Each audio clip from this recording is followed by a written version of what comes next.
Florida के ocean के नीचे कई मिलियंस ऑफ टायर्स ऐसे ही बिखरे पड़े हुए हैं। इवन इनके नंबर्स काफी सालों से बढ़ते जा रहे थे, लेकिन अनफॉर्चुनेटली पिछले 3 से 4 सालों में अब इनके नंबर्स काफी कम होने लगे हैं, क्योंकि अब इन्हें बाहर निकाला जा रहा है। बट यहाँ पर सवाल आता है कि इतने सारे टायर्स को आखिर क्यों ओशियन में रखा गया था और अब ऐसी क्या प्रॉब्लम्स आ गई जो अब इन्हें बाहर निकाला जा रहा है। वेल दोस्तों, आइए इस वीडियो में जानते हैं इस under water tyre reef graveyard के बारे में। And more than 4 decades ago, an estimated 1 million tires were dumped into the ocean here in South Florida to create an artificial reef. An attempt to save Florida coral is wrecking the reef instead. But the project was an environmental disaster and the cleanup is still going on.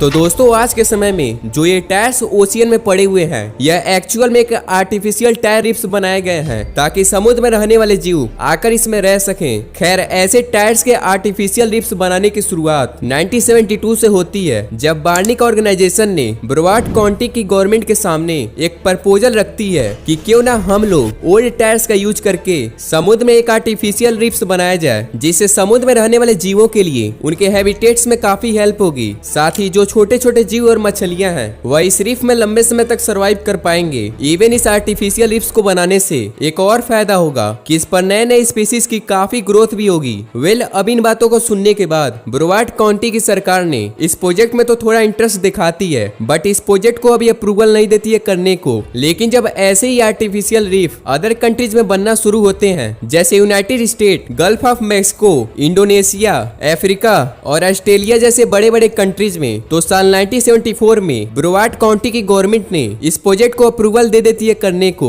और इस project को नाम दिया गया ओसबर्न reef. जिसके बाद इस project को पूरा करने के लिए गवर्नमेंट की ओर से 100 प्राइवेट शिप्स प्रोवाइड किए जाते हैं, जिसमें 1000 ऑफ टायर्स को लोड किया जाता और फ्लोरिडा के कोस्ट के पास इन टायर्स को ओशियन के फ्लोर पर गिरा दिया जाता। लेकिन दोस्तों, जो टायर्स यहाँ पर गिराए जाते वह बेसिकली ओल्ड टायर्स होते थे, जिनकी लाइफ स्पेन बिल्कुल खत्म हो चुकी होती थी, जिनको या तो रिसाइकल करने वाली इंडस्ट्री से लाया जाता या कुछ रबर टायर्स की कंपनियां थी जो ओल्ड टायर्स को इजी टू वे में प्रोवाइड कराने का काम करती थी। खैर, इन टायर्स को कई सालों तक इसी तरह से ओशियन में गिराया गया। लेकिन जब कुछ एक्सपर्ट्स इस प्रोजेक्ट को देखने के लिए गए कि क्या इस आर्टिफिशियल रीफ्स को बनाने से कोई फायदा भी है या नहीं, बट दोस्तों, जब एक्सपर्ट्स ओशियन के फ्लोर पर जाते हैं और पूरे ग्रेवयार्ड की एनालिसिस करते हैं, तो उन्हें पता चलता है कि यहाँ पर हम लोगों ने जैसा सोचा था वैसा तो यहाँ पर बिल्कुल भी नहीं हो रहा, क्योंकि कुछ ही प्लांट इस आर्टिफिशियल रीफ पे सरवाइव कर पा रहे थे। और सबसे बड़ी बात तो ये थी कि जितने भी टायर्स थे वो एक एक करके ओशियन फ्लोर पर पड़े हुए थे, जो पानी की प्रेशर से हर समय घिसते रहते थे, जिसकी वजह से समुद्र की सतह पर जो कोरल रीफ्स होते हैं वो हर समय डेड होते जा रहे थे। वेल, आपको ये बात तो जरूर पता होगी कि कोरल रीफ्स कितने इंपॉर्टेंट होते हैं हमारे लिए, साथ ही में समुद्र में रहने वाले किसी भी एनिमल्स के लिए भी, चाहे वो छोटे छोटे इंसेक्ट हो या फिर कोई मछलियां, क्योंकि कोरल रीफ्स के जो सेल्स होते हैं वह बेसिकली कैल्शियम कार्बोनेट से मिलकर बने होते हैं, जिससे यह आसानी से कार्बन डाइऑक्साइड को एब्जॉर्ब कर लेते हैं और कैल्शियम कार्बोनेट को सीक्रेट करते हैं। इवेंचुअली ये समुद्र में रहने वाले जीवों के लिए एक घर जैसे होते हैं, जो बेसिकली कहीं मूव नहीं करते हैं। इवन इनमें एक और स्पेशल बात होती है कि इनकी लाइफ स्पेन ऑन एवरेज 5000 साल की होती है, और जब भी ये डेड होते हैं तो फिर उसी जगह पर दोबारा से एक कोरल रीफ का जन्म होता है। और ये ज्यादातर कलरफुल होते हैं, क्योंकि इनके ऊपर का जो एल्गी होता है वह काफी कलरफुल इफेक्ट शो करते हैं। खैर, इससे आपको थोड़ा हिंट मिल गया होगा कि कोरल रीफ एक्चुअल में क्या होते हैं। नाउ अब अपने टॉपिक पर वापस आते हैं। तो इवेंचुअली दोस्तों, जब गवर्नमेंट को ये बात पता चली कि टायर सरफेस पर घिस रहे थे, जिसकी वजह से कोरल रीफ डिस्ट्रॉय हो रहे थे, तो फिर उन्होंने एक सोल्यूशन निकाला कि क्यों ना 5 से 10 टायर्स को एक साथ बांधा जाए, फिर ओशियन में फेंका जाए, जिससे पानी का प्रेशर इन टायर्स को हिला भी नहीं सकेगा। जिसके बाद उन्होंने वैसा ही किया कि पहले एक साथ कई टायर्स को बांधा जाता, फिर जाकर ओशियन फ्लोर पर गिराया जाता। वेल, इसी तरह से कई मिलियंस ऑफ टायर्स ओशियन के सरफेस पर गिरा दिया गया। लेकिन दोस्तों, शुरू में तो सारी चीजें नॉर्मल थी। जो टायर्स स्टील से बंधे हुए थे वह तो शुरू में एक ही जगह पर थे, बट जैसे जैसे समय बीतता गया, जो स्टील थे वह धीरे धीरे पानी में खराब होते गए और अनफॉर्चुनेटली वे टूट गए। जिसके बाद फिर से टायर्स अलग अलग हो गए, और जब इस बार एक्सपर्ट्स नीचे गए तो उन्होंने पूरे टायर्स का ओवरव्यू किया तो वह शॉक हो गए, क्योंकि इस इस बार न केवल टायर घिस रहे थे बल्कि वे अब काफी मात्रा में टॉक्सिन और कई हार्मफुल गैस रिलीज कर रहे थे, जिसकी वजह से इस बार न केवल कोरल रीफ डेड हो रहे थे बल्कि कई सारे इंसेक्ट और एनिमल्स को भी हार्मफुल पहुंच रही थी। इवन उस जगह से सारी मछलियां और कछुए भाग गए थे। यानी अब मोटे मोटे तौर पे कहा जाए यह एक्सपेरिमेंट जैसा सोचा गया था उससे ठीक उल्टा हो रहा था, क्योंकि अब टायर से डिकम्पोज होने लगे थे। अब ये बात जैसे ही फ्लोरिडा के इन्वायरमेंटल डिपार्टमेंट को पता चलती है तो वे लोग गवर्नमेंट से अपील करने लगे कि अगर टायर्स को ओशियन से बाहर नहीं निकाला गया तो आगे जाकर काफी प्रॉब्लम्स होगी समुद्र में रहने वाले जीवों के लिए, क्योंकि टायर्स दिन पर दिन पानी को पोल्यूटेड करते जा रहे हैं। और ऐसा भी नहीं है कि ये टायर्स काफी कम क्वांटिटी में हो, जबकि इन टायर्स का ग्रेवयार्ड करीब 36 एकड़ में फैला हुआ है।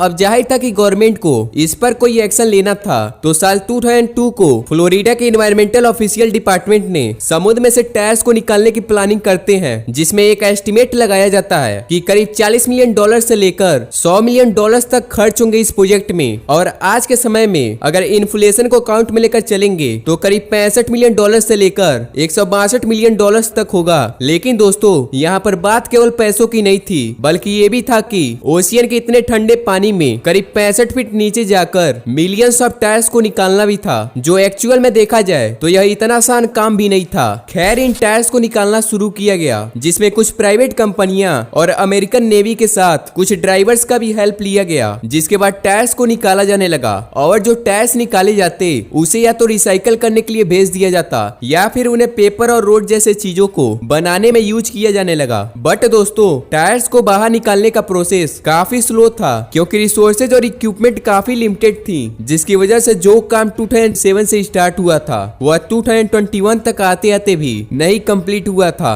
इवेंचुअली अभी ओशियन फ्लोर पर करीब 2/3 मिलियन ऑफ टायर्स ऐसे ही पड़े हुए थे। लेकिन साल 2021 के बाद से समुद्र में जितने भी टायर्स पड़े हुए थे उनको बाहर निकालने की जिम्मेदारी एक 4 ओशियन कंपनी लेती है, जो बेसिकली समुद्र में पड़े अनवांटेड मटेरियल्स को बाहर निकालने का काम करती थी। 4 ओशियन ने केवल 2 से 2.5 सालों में करीब 2 लाख से भी ज्यादा टायर्स को इजिली ओशियन फ्लोर से बाहर निकाल दिया। बट अभी भी 4 लाख से ज्यादा टायर्स ओशियन के सरफेस पे पड़े हुए थे, जिसको बाहर निकालने के लिए करीब 4 से 5 साल लग जाएंगे 4 ओशियन ऑर्गेनाइजेशन कंपनी को। बट दोस्तों यह हाल केवल फ्लोरिडा के ओशियन में नहीं था, बल्कि जितने भी कंट्रीज में टायर्स के आर्टिफिशियल रीफ बनाए गए थे वे सभी के सभी अनसक्सेसफुल रहे, क्योंकि जितने भी टायर्स थे वह समय के साथ साथ खराब होने लगे और उनमें से कई पॉइजनस गैस निकलने लगे, जिसकी वजह से सारे जगह से टायर्स को बाहर निकालना पड़ा। इवन जापान में दुनिया का सबसे बड़ा आर्टिफिशियल रीफ बनाया गया था, जो करीब 706 मिलियन क्यूबिक फीट में फैला हुआ था, जो बेसिकली मछलियों को अट्रैक्ट करने के लिए बनाया गया था, ताकि मछलियां यहाँ पर ज्यादा से ज्यादा रह सके, जिससे मछुआरों को मछलियां पकड़ने में काफी आसानी हो। बट दोस्तों यहाँ पर भी टायर्स धीरे धीरे खराब होने लगे, जिसके बाद उन्हें भी बाहर निकालना पड़ा। खैर इतने सारे इंसिडेंट को देखने के बाद कई कंट्रीज में टायर्स के रीफ को बनाना इलीगल माना जाता है। बट इवेंचुअली दोस्तों यह हाल केवल ओशियन में पड़े टायर्स के साथ नहीं हो रहा था, बल्कि अपने सुलेमान टायर ग्रेवयार्ड के बारे में तो जरूर सुना होगा, जहाँ पर कुवैत कई सालों से टायर्स को इकट्ठा कर रहा था। लेकिन अनफॉर्चुनेटली वे भी एनवायरनमेंट को पोल्यूटेड करने लगे, क्योंकि जो टायर्स रखे गए थे उनमें अचानक से आग लग जाती थी, और जब भी आग लगती थी तो उसमें से काफी मात्रा में टॉक्सिन रिलीज होते थे, जो एनवायरनमेंट में जाकर मिक्स हो जाती थी, जिससे आसपास के शहरों में काफी दिक्कत होने लगी। जिसके बाद वहाँ की गवर्नमेंट ने उन सारे टायर्स को हटाकर उन्हें रिसाइकलिंग करने के लिए भेज दिया। यानी देखा जाए तो टायर्स के ग्रेवयार्ड को बनाना किसी भी तरह से प्रॉफिटेबल नहीं रहा, चाहे वो समुद्र हो या कोई डिजर्ट, क्योंकि डिजर्ट में टायर्स जलने लग रहे हैं तो वहीं ओशियन में डिकम्पोज हो जा रहे हैं। दोस्तों ये थी artificial tyres reef graveyard. But अब कमेंट में करके जरूर बताइएगा कि एक साल में कितने टायर्स मैन्युफैक्चर होते हैं और साथ ही कितने tyres on average per year खराब होते हैं।